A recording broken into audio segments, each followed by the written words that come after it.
Bien. Bon, ben je vois qu'il y a encore des courageux qui suivent.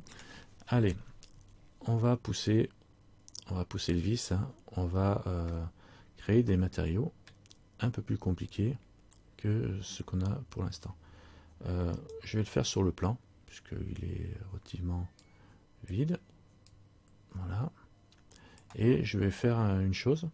Je vais déjà commencer par faire quelque chose de basique.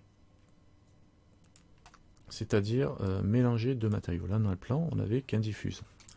Hein, si je regarde dans les matériaux, sur le plan, on n'a qu'un diffuse. Il est vert, avec la lampe, il paraît bleu au niveau du bec. Alors, ce que je vais faire, c'est que je vais mettre un diffuse et un glossy, puisqu'on a vu les deux. Donc, comment je peux faire? Pour les mélanger, je peux venir ici, sur le côté, et au lieu de mettre le diffuse, ici, je vais, alors vous voyez, on a le diffuse ici, il est représenté ici par un diffuse ici. Donc là, je viens ici, et je mets un mix shader. Si je le trouve, voilà, et mix shader ici. Quand je clique dessus, ça devient noir. Et ici, à la place de mon diffuse, j'ai un mix shader qui est connecté sur la surface. Ok. Ce mix shader, il a deux entrées vertes pour deux shaders différents. D'accord? Donc là, je vais pouvoir rajouter un shader diffuse, un shader glossy. Alors soit je suis là, j'ai les deux entrées ici. Je viens ici et je le fais directement ici, un diffuse. Tac, quand je le mets, ça m'ouvre, ça me met le shader diffuse ici. Soit je viens directement ici, je fais Shift A et je mets le shader, je fais Add Shader ici et je mets un shader glossy.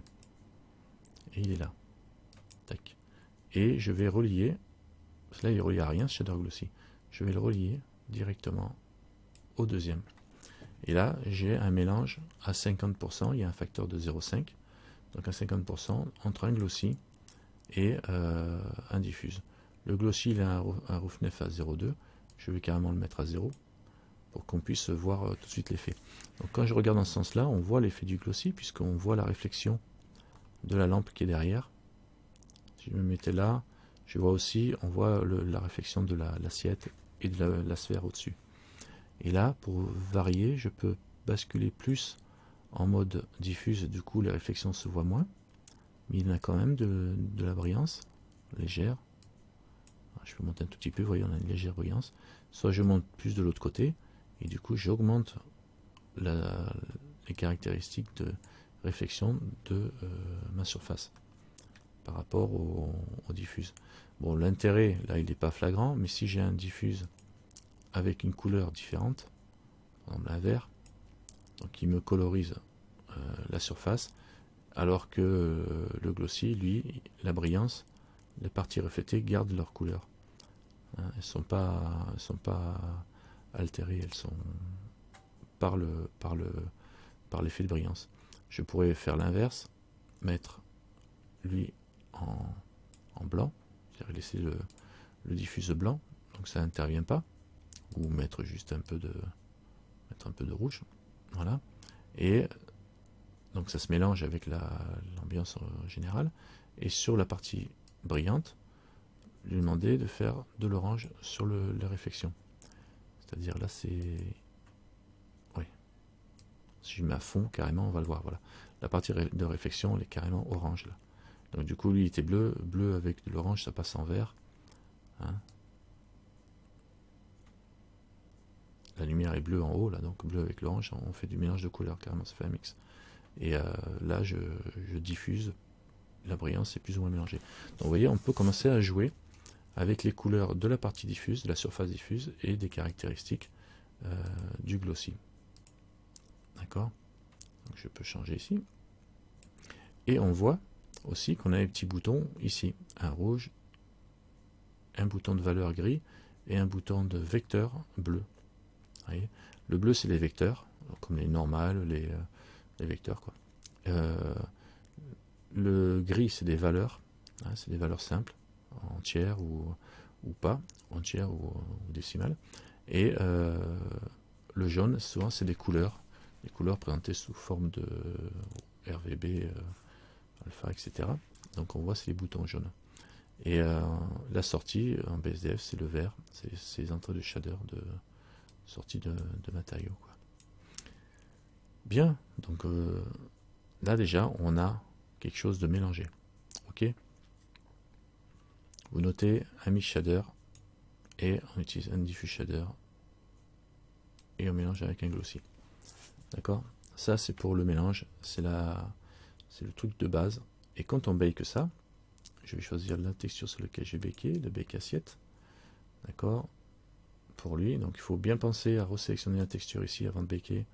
Là je suis sur la table et lui il est bien sur bake assiette, il n'y en a qu'une. Et lui pareil, bake assiette. Là je vais relancer un bake et on va voir que au niveau de la table ça va changer parce qu'on va voir les réflexions. Alors les réflexions se font comment? Eh bien, se font de la même façon que je vous expliquais tout à l'heure, c'est-à-dire c'est face à chaque face. Donc du coup là la réflexion va se faire à la verticale. Donc on devrait voir l'assiette ici et ici. Sauf que j'ai pas sélectionné la table, donc je vais faire que la table. Et voilà. Et je relance le bake. Je fais un mage pour sélectionner les deux. Voilà, la table, elle est générée. Vous voyez, on voit la lampe qui est reflétée grâce au glossy, alors que je l'avais pas tout à l'heure. Si on regarde, bon là c'est pas super précis parce que j'ai pas mis grand chose, mais là l'image est différente. On voit l'assiette se refléter aussi. D'accord. Donc on n'a pas d'angle au niveau du reflet. On pourrait rajouter un angle au niveau du bake, mais on verra ça plus tard. On verra ça plus tard. Bon, c'est déjà pas mal ça, de pouvoir mélanger, de rajouter deux effets. Parce qu'en fait, compte, ici, au niveau des matériaux, des effets de surface de matériaux, on en a plein des shaders. On a le mixeur, bon d'accord. On a le diffuse, qui est le papier plat, le glossy qui va être la brillance, la transparence, hein, qui permet de définir un objet transparent, une réfraction, bon bah c'est des effets de réfraction, ça ressemble un peu au glossy mais avec d'autres paramètres, on va dire. Si je clique dessus, vous avez d'autres techniques de Sharp, CGX. La réfraction, c'est ce qu'on a au niveau du glossy, hein, si on regarde. Il y a le IOR, voilà, qui rentre en jeu, qui a le in-out, je ne sais plus ce que ça veut dire IOR. C'est la façon dont le rayon de lumière rentre, passe au travers de la surface et la façon dont il va être dévié en entrant dedans, comme quand vous regardez un verre ou un cristal. S'il est rond, ben, la lumière va être déviée. Si c'est un cristal, on va avoir une entrée-sortie, un verre parfait, ça va être droit. Enfin bon, c'est un indice de réfraction, ça, qu'on retrouve, que vous pouvez trouver sur internet, des indices de réfraction des matériaux transparents comme le verre, le cristal, le diamant, etc. Donc on peut l'appliquer selon l'objet que l'on veut obtenir. Donc on a l'IOR en plus ici avec la réfraction. Si je fais un Shift A et je vais dans les shaders, bon, il y en a plusieurs, il y a le velours, etc. qui donne pas grand chose à être béqué, le velours, vu que c'est béqué quand c'est sur un plan, c'est béqué vu de dessus, on va pas avoir l'effet velours, vu que l'effet velours il se voit quand on le regarde un peu de travers.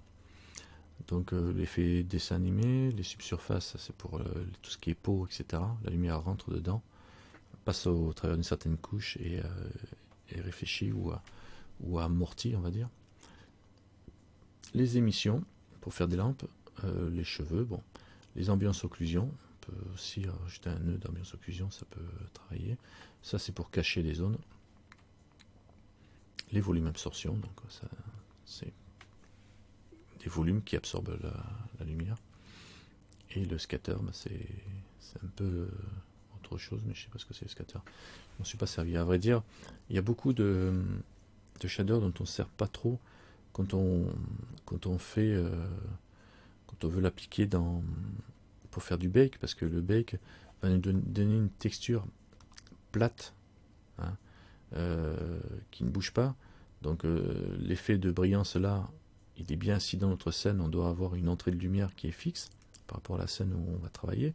Donc du coup l'effet et l'ombrage est naturel, il ne bougera pas. Par contre si on doit tourner dans la scène beaucoup, ben, on va avoir les effets de brillance qui vont pas bouger, donc ça va faire un peu bizarre, quoi. Donc il y a plein de choses comme toutes les transparences, bah, vu qu'elles sont béquées à plat et qu'on plaque la texture sur l'objet, on n'aura pas l'effet de transparence, vu qu'en principe une transparence, quand on tourne, on voit les objets derrière défiler, quoi, hein, quand on change d'angle. Alors que là non, on verra pas. Donc c'est vraiment pour être vu de loin. Par contre, ça simplifie les calculs. Et pour nous, c'est important quand donc il y a des effets de transparence que on ne bake pas. Des effets de transparence, on peut s'en servir un peu, mais c'est pas le top. Que certains cas où on peut le faire. Alors qu'est-ce qu'il y a d'autre? Donc du coup, pour nous, on va essayer de se réduire avec des mix shaders, des hatch shaders, du diffuse, du glossy, qui est bien, et des réfractions, l'anisotropique, qui est bien pour faire des fonds de casserole par exemple, ou des parties métalliques, hein, qui font des reflets dans des axes différents. Et après le reste, on va pas trop s'en servir, à vrai dire. Et l'émetteur, l'émission, pour ce qu'on va faire. D'accord? Donc là, on voit les parties, on a travaillé déjà avec le mix shader pour faire un petit mélange. On a aussi le facteur ici, qui peut être dépendant d'un autre objet ou d'une autre... d'un autre objet, ou d'une texture, ou d'autre chose. Donc ça, on verra après, et on va le voir... on va voir l'application d'une texture, le plaquage d'une texture, parce qu'on s'en sert beaucoup dans les bakes, par exemple. Ok, allez, à tout de suite pour les plaquages de textures.